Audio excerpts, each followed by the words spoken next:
You are listening to Fantha Tracks. Because of the following special program, Wonder Woman and the Incredible Hulk will not be presented this evening. Like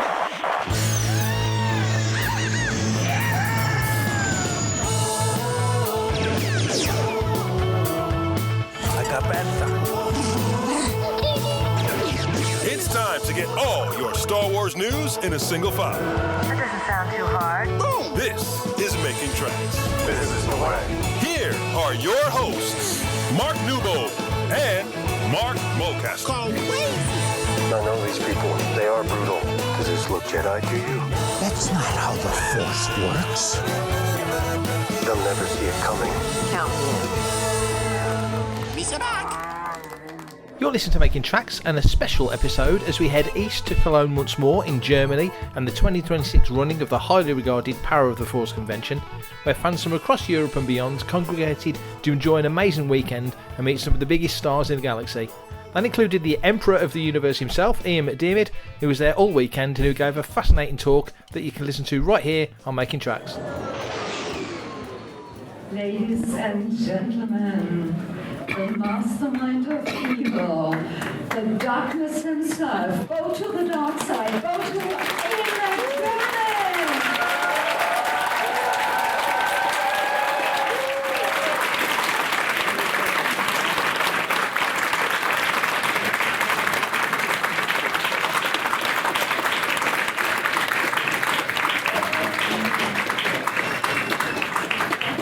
Do it, Deutschland.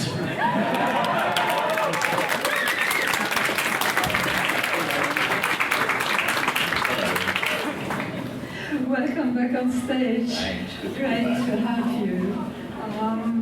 We already talked yesterday, but as you see, they can't get enough of your voice, of your power that you are for us as Star Wars fans. Okay. And for you, how is the feeling to come to conventions after all these years while you have been reprising your role all the time over such a long time? Yeah.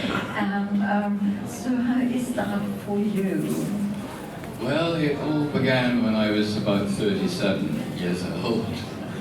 And now I'm just about as old as the Emperor was in Return of the Jedi.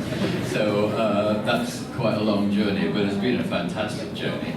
And a complete surprise. I said yesterday when somebody asked the question, what was it like being called upon to do it 3 times? And I said, well, I just felt lucky 3 times. First time meeting George, who I'd never met before, with Richard Marquand in London when they were doing Return of the Jedi. And we met one lunchtime, and we didn't talk about anything to do with movies. I can't remember what it was, but it had to be brief because they were going back to continue the film. And I thought, well, it's, I've met George Lucas, that's fine, I didn't think anything of it. And as I was going out, I just heard George say to Richard Marquand, although he denies this, but I know it's true, great nose. So I thought, oh well, at least George Lucas likes my nose.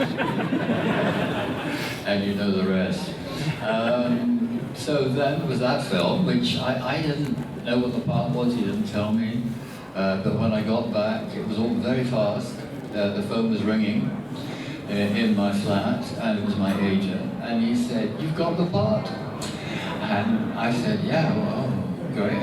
What part?" And he went, "Oh God," and he riffled through his notes for a little while, and he said, "Apparently he's called the Emperor of the Universe." So I thought, okay, start at the top. And then the next time I met him, many years later, I didn't know there were going to be prequels. We met in the hotel this time, and he said, "Do you want a drink?" I said, "No, I'll get a water, thank you." And he started to tell me very rough outline of the Phantom Menace, and he said that there's 2 guys in it. He didn't say, Palpatine or anything like that.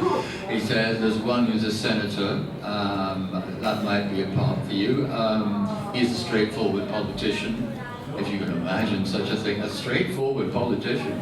Anyway, you know, a usual, average type politician. And then there's this very dark guy who's in the background. You don't see much of him. He's very mysterious and strange, and he seems to be running some kind of alternative outfit. And I thought, that sounds a good part. He said, no, I think what you'll be doing, if you want to do it, will be the senator, because that's who you are. So I thought, okay, the other part sounds even more exciting. And then when I got the call sheet, I saw my name opposite a character, again, never heard of him, called Darth Sidious. And I thought, it can't be a typing mistake. They just don't make these kind of mistakes on call sheet. And then I looked further down, and there was Senator Palpatine. And then I thought, oh, I see, they're the same person. But I won't be allowed to say that. But anyone who didn't think they were the same person when they saw the movie must have needed a head transplant, really, because it's fairly obvious. But it wasn't obvious to me. And after that, there was the next film. I got a bit more hair, and they made it grayer. And then the film after that, I got grayer still. And then I got to transform into the monster in that scene. And I had to scream unlimited power quite a number of times. And at the same time, I inhaled most of the studio dust because these big wind machines, you know, were driven towards you. But it was all fun. It was great excitement, and that was the most enjoyable film to date for me, because it had the scene with Anakin in the theater, which is my favorite scene in all the movies. And then I thought, well, that's great, you know. And then obviously the character goes on to Return of the Jedi and goodbye. Because, you know, unfortunately, he died at the end of Return of the Jedi. Well, he didn't die. According to J.J. Abrams, who called me one day, and he said, hello, Ian, he's still alive. So I said, okay, yeah, I can write. A lot of people then, of course, I couldn't talk to anybody once again about it, but when the film came out, they said, well, you know, it was good to see you back, but it was stretching the imagination a bit, considering what happened to him in Jedi, you know, thanks to Vader. I said, no, I think it's entirely logical. He'd have a plan, a backup plan. He would think one day someone was probably going to attempt to assassinate him. So he'd have a whole team of, it so happens, very small medical people waiting downstairs to do whatever was necessary.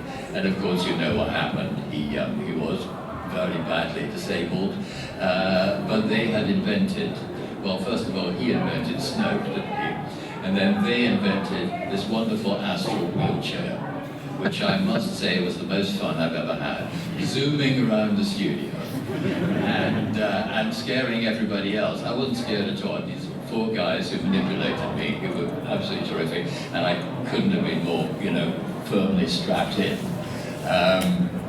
But every time I had to appear above a character, they panicked, because they thought I was going to fall on top of them. But I wasn't. So that was another way of maintaining power. So that's my Star Wars history. And then, you know, as many people like you, I've been doing it for a number of times, and I was a bit nervous about doing it to begin with. I thought, well, they want to see the Emperor, they don't want to see me. And that turned out not to be the case. They wanted to see the Emperor, and they wanted to see me. And today I got my throne back, which was very reassuring. So that's a long answer to your question. Hi, this is Robbie from Skeleton Crew, and you are listening to Fantha Tracks. Saying a bit, or doing it from the end, you mentioned this swiveling around and the very dark monster you have to turn into. And a lot of your power really comes from your voice. May I ask you to retell the story of your voice and finding a voice for the Emperor? Yes, well, when I first saw his face, I got the part by this time. He was called the Emperor of the Universe, and they said, "Oh, well, we'd like you in for makeup." Fine. And I met Nick Dugman, who is one of the best makeup artists, prosthetic genius, really. And he went on to do all the Harry Potter films. And I said, "Oh, great. Is it going to take a while? I'm 37. You've got to make me 80-something." And he said, the best thing you can do is fall asleep. So I did. lay back in the chair, and 4 hours later, I woke up with the Emperor's face. I looked into the mirror and I screamed. And then I thought, well, what's he going to sound like? He's not going to sound like me. That should be, it should be a voice that's deeper. And I thought, well, he looks like this horrible reptile. He looks like, you know, a toad or something like that. So that sort of notion, you know, it's as if I was, this is going to sound crude now, as if I was about to throw up, but I was in fact speaking. Like that. And then I recently said, I said this yesterday, I'd seen a show with this marvelous Japanese actor, and he was playing, interestingly enough, a woman, Medea. It was great, but he used a very deep sepulchral voice, because she's both a woman and a goddess, really, and he wanted to create something different, and a lot of Japanese actors employ this, and they sort of get their voices from way down. Most of the resonance in an actor's voice either comes from the head, not the throat. That's not a very good idea, because you can ruin your voice that way, or the chest. That's where to come from if you want to project in a theatre. But I thought, well, maybe he could go lower still, like that Japanese guy. So, it should sort of be down like that. And this is sort of coming from just above my stomach, if you're interested. Hence, coincided with the vomit. And so I played around with that notion all through the filming of Return of the Jedi. Nobody said anything. Like, you know, why are you doing that? Or, okay, that's great. So I thought, well, I'll just keep on doing it. You know, somebody tells me to stop, I'll stop. And then I went back into the recording studio, which we all did in those days, for almost all of the picture. Practically the whole picture was revoiced, because they didn't have the wonderful equipment that they now have. And all the studio sound sometimes filtered into close-ups. So I knew I was going to have to voice it all over again. And in that studio with George was Steven Spielberg and Kathleen Kennedy. Oh, hello, nice to meet you. And then when I did the first scene, Steve, I don't know, forget it, we met, you know, just briefly beforehand. He went, "Oh my God, you're so evil." And I looked at George and I thought, oh yes, I'll be allowed to keep the voice. So that's the history of the voice, really. And then, of course, as a senator, I could just more or less sound like me. And then there's the transformation moment.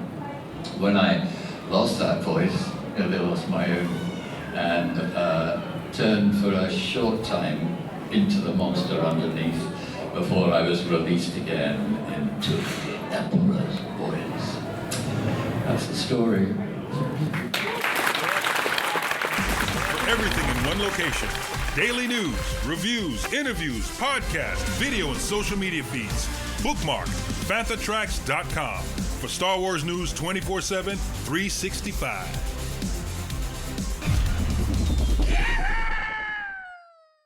Yeah, I went to university and I got a degree. It's not because I really wanted to study clinical psychology. That was what the degree was and what I would have ended up being, a clinical psychologist, because I was too scared to try and be an actor. I mean, people from my kind of background in Scotland, you just didn't do that. You could do that, as my father used to say unhelpfully, you can do that sort of rubbish in your spare time. So I had no encouragement, but I did have a burning feeling in me, not so much that I wanted to be, of course I did, but that I was. I sort of felt like, from a very early age, when I was a kid, I went to the theatre in Dundee, where I was brought up. And what you used to see regularly were what Americans would call vaudeville, and over here I suppose you'd call cabaret. In Scotland it was part of the music hall tradition. And so I was taken along by my uncle, who happened to be a friend of the stage manager, so I knew I was going to get backstage after the show. And for the first time in my life I saw red curtains go up, and music, sound, dancers come on. And because I was small, I was just a kid, I could just see over the adults in front of me. And I didn't know where the orchestra was coming from. So I imagined that every time a dancer's foot hit the stage, they were somehow making music. And I thought, this is magic. And of course they weren't, the orchestra was underneath. playing and I couldn't see the baton and so on. But in a sense, that's what captured me. I thought, this is magic. And frankly, every time I go to the theatre, I have that same kind of feeling. I think, oh, magic is about to happen. And more often than not, it does. And after I went to university, I spent all my grant. In those good days, you got a grant, lucky us. So I knew I was going to have to get a job if I could, first of all, get into drama school, to put myself through it, to pay for my fees and, living and so on. And I did that, and I went to the Royal Scottish Academy of Music and Drama in Glasgow, lucky me. And then I left, and my first job was working in Scotland. I made the tea for now a very well-known Scottish actor, Brian Cox. Some of you probably know from Succession. That was my first job, and then I got a job in repertory. In those days, you would work in repertory as a young actor, you work behind the scenes as a stage manager, and any parts that were going, small parts, you might be lucky enough to get one. So that was the beginning, and then I got bigger parts, and then I worked at different companies. Royal Shakespeare Company was the main one, and I found I had a real sort of taste for Shakespeare. And then little bits and pieces in television, and then, as I told you early on, one day that phone call, the car turned up outside my door, and I met George Lucas. So suddenly a whole other world, maybe universe, opened up for me. And now I'm going back to that world, the stage world, hoping that we might manage to manufacture a bit of magic in Shakespeare's greatest play, King Lear. And for about the first time in my life, I'm the right age to play the part. So no 37-year-old in a lot of makeup, just me as me, which is vaguely terrifying. But there you go. If you happen to be in Sheffield, which is one of the biggest towns in England, later in the summer, you would have an opportunity to see me as King Lear.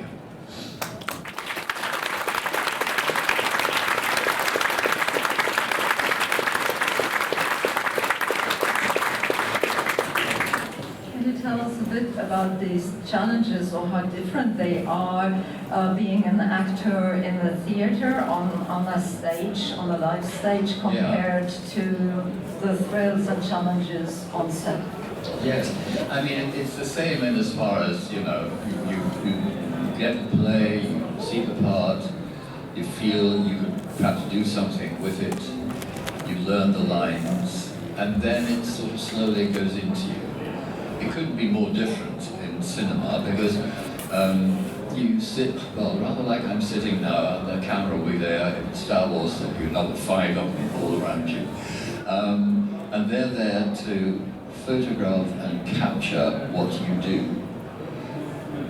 In the theatre, you have to project the character, and indeed the voice, although there are lots of microphones these days. So in a sense, if I was in the theatre now, I'd be, selling it to you. I am selling a bit to you now, actually. But in the cinema, that would be fatal, because I would look ridiculous, and you just think he's overacting and very, very strange.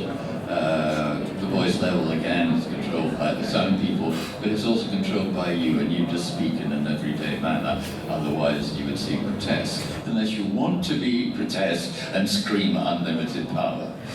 But so that's the basic difference. The camera looks at you and photographs what it is you've got inside you, and with any luck, you've got something to offer.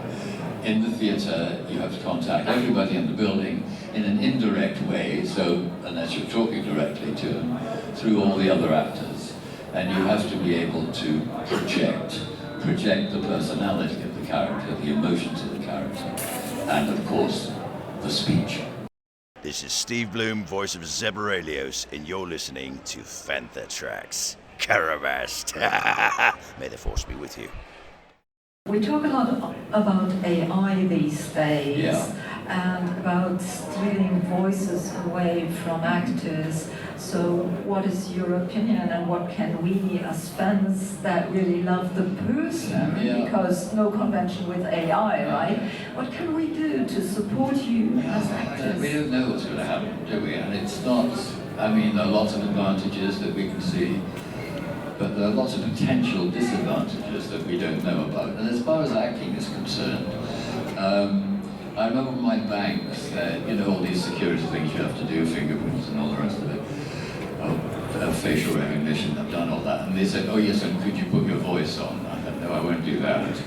It's a very well-known voice. And if AI doesn't do a version of it, somebody will do a very good impersonation. And it's interesting though. I mean, it's supposed to be an enhancement of how we live, and it could be, but can also take away from us our essential humanity. And all actors, of course, are particularly nervous about the fact that they don't even need to turn up anymore, in a sense. It can all be done. And if you've been captured a little, and I've been captured a lot through the Star Wars movies, the data is enough for them to be able to create an entire performance. Now, I don't think it would be any good, and I think you'd notice, but maybe you wouldn't. And then suddenly I and all the other actors who are concerned would feel redundant and wouldn't have a job. But it's not only the actors who wouldn't have a job. There's a lot of people who've been working very hard in very skilled industries, other skilled industries all their life, who might find the machine was doing what they did better, faster, and here's the most important thing, cheaper. So I'm a bit nervous about it all. Well, we know that no one and no AI can replace you. We're so happy to have you here on this convention, and thank you so much for spending that much time with us, with all of us, the fans here. We were honored, and it was such a pleasure. Well, thank you very much. It's been a great pleasure for me. Vielen Dank.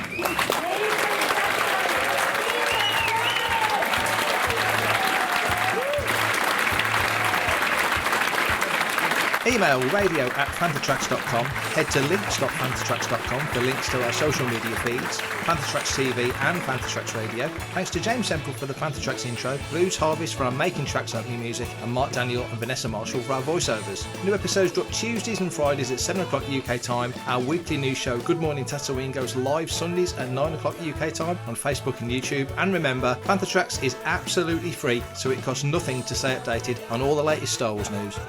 Coming up next on Fantha Tracks Radio, it's Making Tracks Live.